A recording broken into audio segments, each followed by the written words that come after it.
This isn't for me one video.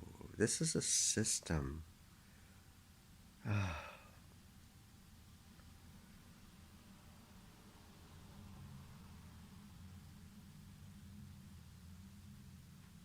This is, if you like, my attempt at putting forward a system of education that I think is what's missing. It's missing from education curriculum, it's missing from our philosophical discussions, it's missing from our religious education. The whole question of truth, falsehood, what is reality, what is good, what is evil, what is a great human being, what is our idea of a great human being, what kind of people should be in positions of leadership and why. All these kinds of questions can be answered if there's some kind of an education about truth. And I really think that the discussion about truth is fundamental. I realize that it's not like for everybody, and it doesn't need to be.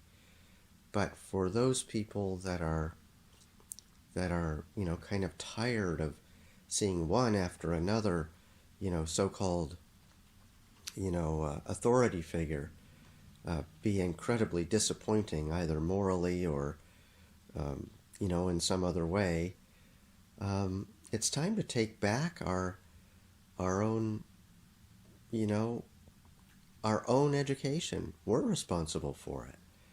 And so this is a plea, in a way, for taking the concepts around meaning and truth seriously. If we want to build a meaningful society, we cannot build it on lies. And lies, as we see historically, again and again and again, how many times do we have to see it? That all evil is derived from lies. So let's take truth seriously. I think that these kinds of ideas can actually be taught in an education system. Well, we don't teach anything like this, but I think it's actually teachable, in that, I'm not a teacher, so I am not really familiar with teaching methods and things like that. But I'm sure that there are some great, fantastic teachers that could take some of these the ideas that I have and make use of them. So, we're talking about the philosophy of meaning. Where we left off was trying to introduce the main concept.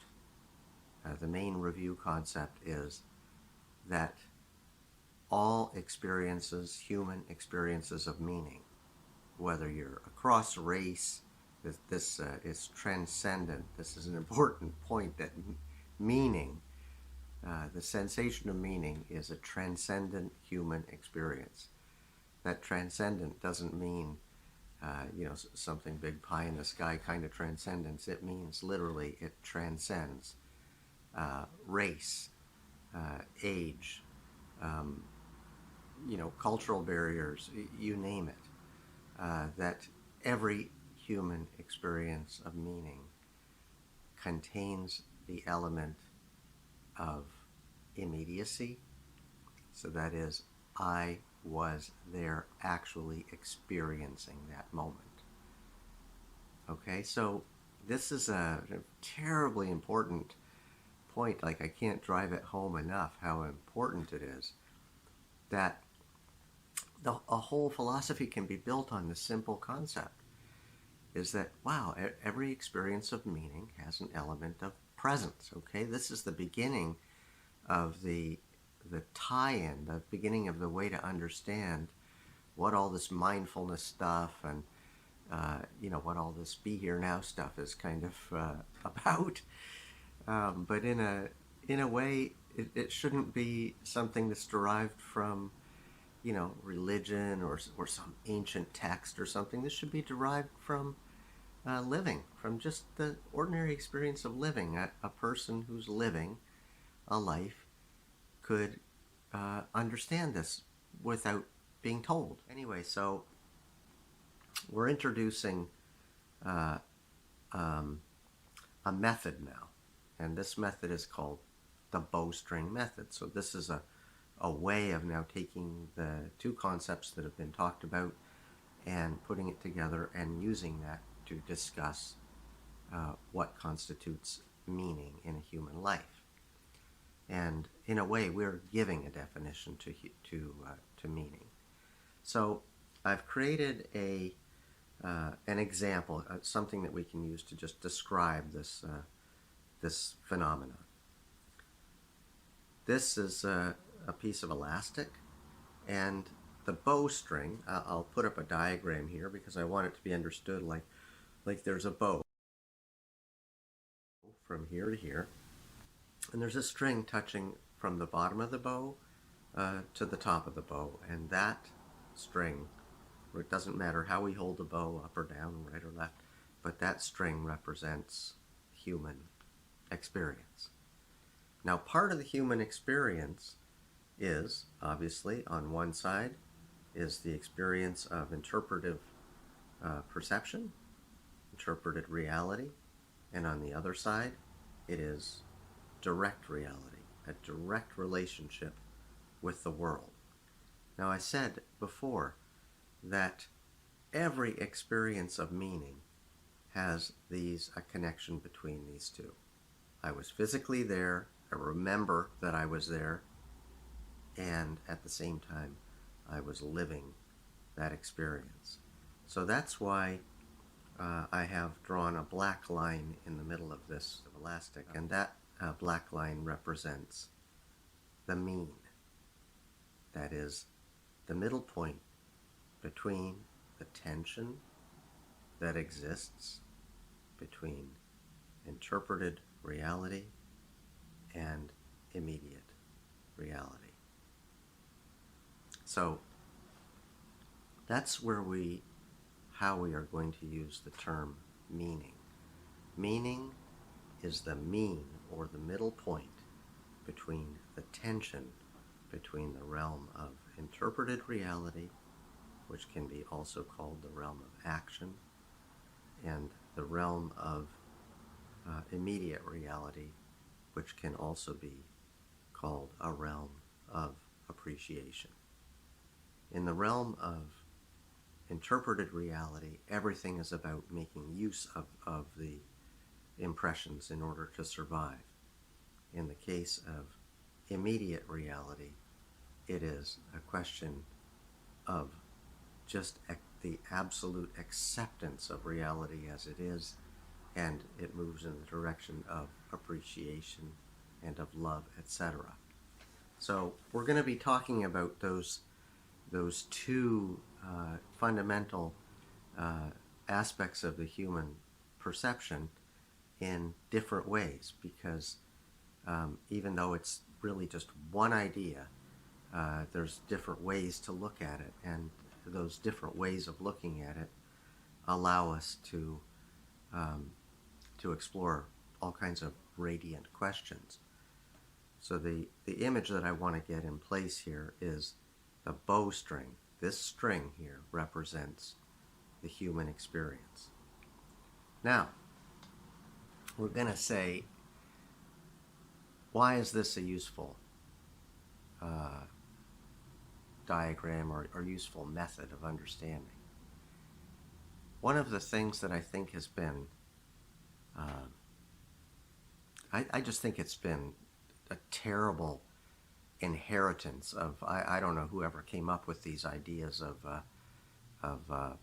sort of a black and white world in which there really isn't a connection or an emphasis on the connection between these two aspects of our life. Because as you will come to see, these aspects end up generating concepts like good and evil and right and wrong and blah, blah, blah, blah, blah, sin and holiness and whatever.